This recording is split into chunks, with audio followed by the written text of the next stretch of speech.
All right, so have you heard about this foreign aid funding freeze? It's got everyone talking. Billions of dollars are just kind of hanging in the balance right now.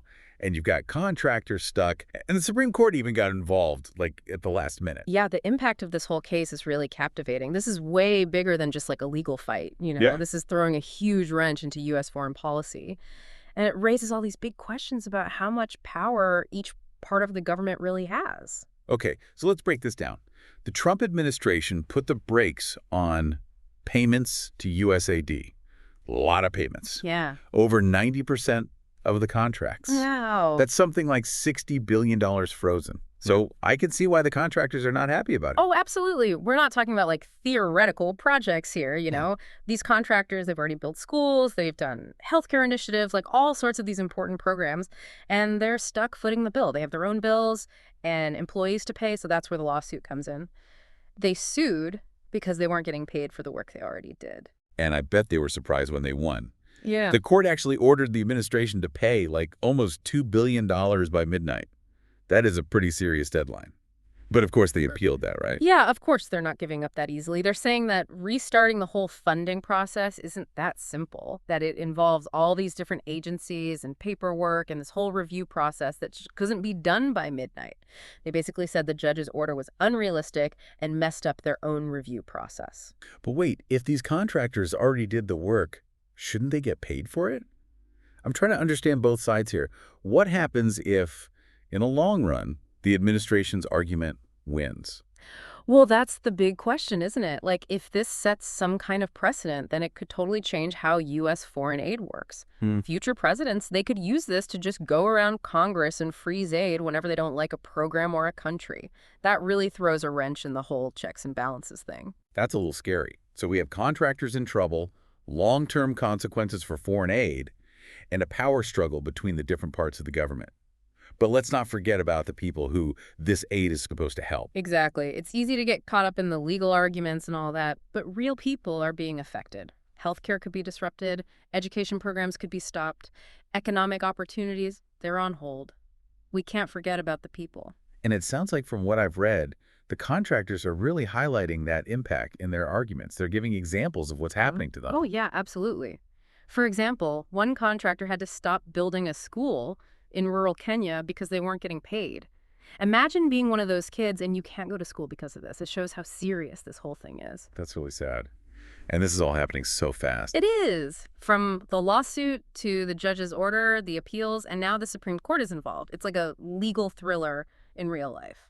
Speaking of the Supreme Court, that's when things got really interesting, right? They stopped everything at the last minute. They did. Just hours before that midnight deadline, Chief Justice Roberts steps in and blocks the order. This gives the administration more time to make their argument and go through the appeals process. Wait, lower court? What does that mean? I know courts can be confusing. It's like a ladder. You have district courts at the bottom, then the courts of appeal in the middle, and the Supreme Court at the top. The contractors sued in a district court and won. Then the administration appealed to the D.C. Circuit Court of Appeals. That's one step up the ladder, but they didn't get what they wanted there. So they went straight to the Supreme Court. Yep. As a last resort to stop that midnight deadline and hopefully get a higher court to look at the case. But it's interesting that the D.C. Circuit Court, the one right below the Supreme Court, didn't want to stop the lower court's decision. That does seem like a pretty big deal. It sounds like they're saying this case needs to be looked at carefully.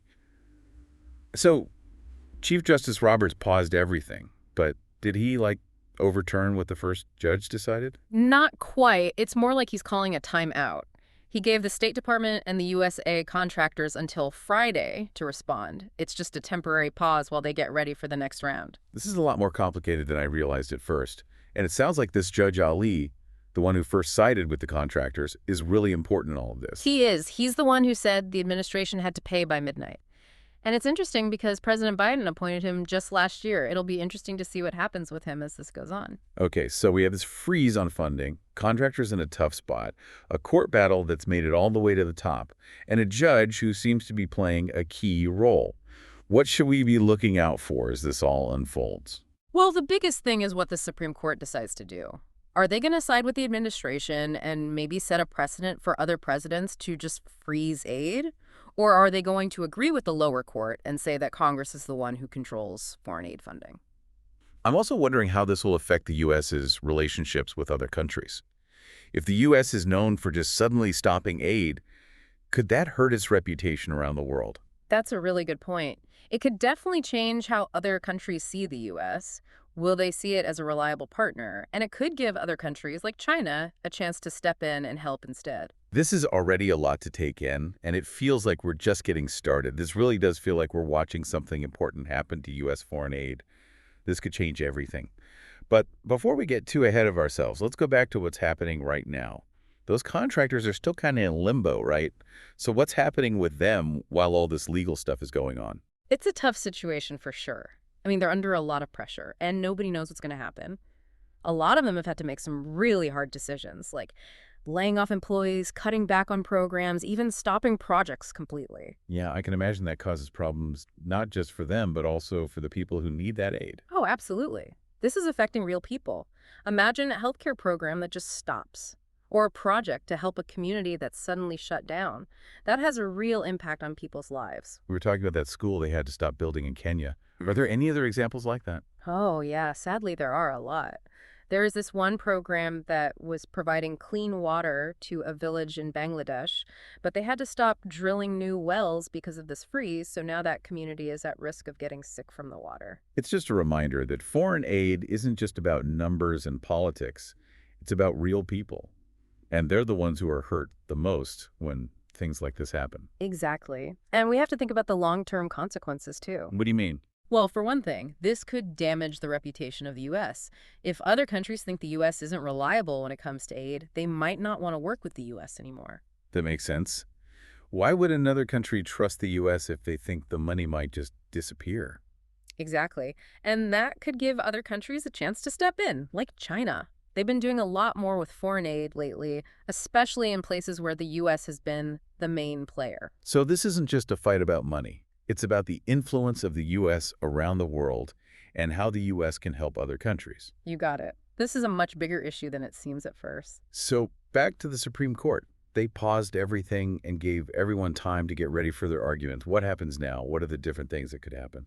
Well, the Supreme Court basically has two choices. They can either say that the lower court was right, which means the administration has to pay the contractors, or they can disagree and overturn that decision. Okay, and what happens in each of those situations? If they agree with the lower court, that's a big win for Congress. And it shows that the administration can't just control all the foreign aid money. It means Congress has the power in this area. But wouldn't that also mean that future presidents wouldn't be able to react quickly if they needed to? Like, what if there's a good reason to stop or change aid quickly? That's a good point. Some people say that if Congress has too much control over foreign aid, it could be hard for the president to do their job in emergencies. I see. So there needs to be some kind of balance. What about if the Supreme Court sides with the administration? What would that mean for the future? Well, that would be a big win for the president and could change how much power they have over foreign aid. It could mean that future presidents could more easily freeze or move money around without asking Congress. And what about the contractors? What happens to them if the court says they're wrong? That's a tough one. They would probably have to keep fighting in other courts, and that could take years. And even if they win, there's no guarantee they'll get all their money back. So they just have to wait and see while all this uncertainty and financial stress hangs over them. Exactly. And they're not the only ones waiting. Everyone who works in foreign aid, like NGOs and international organizations, they're all watching this very closely. Why? What does it mean for them? This case could totally change how foreign aid works, like how the money is given out, how programs are designed, even who's in charge of different parts of the aid system. So it's not just about this one case, it's about how things might change in the future for everyone in foreign aid. You got it. And it shows why it's so important to have clear and consistent rules when it comes to foreign aid. I'm also wondering if all this fighting will make people less supportive of foreign aid in general. That's a real worry. If people see that foreign aid is always caught up in politics and legal battles, they might not want to support it anymore. Especially if they think it's just being used by different presidents for their own political goals. Exactly. And that could make it a lot harder for the U.S. to use foreign aid to help other countries and solve problems around the world.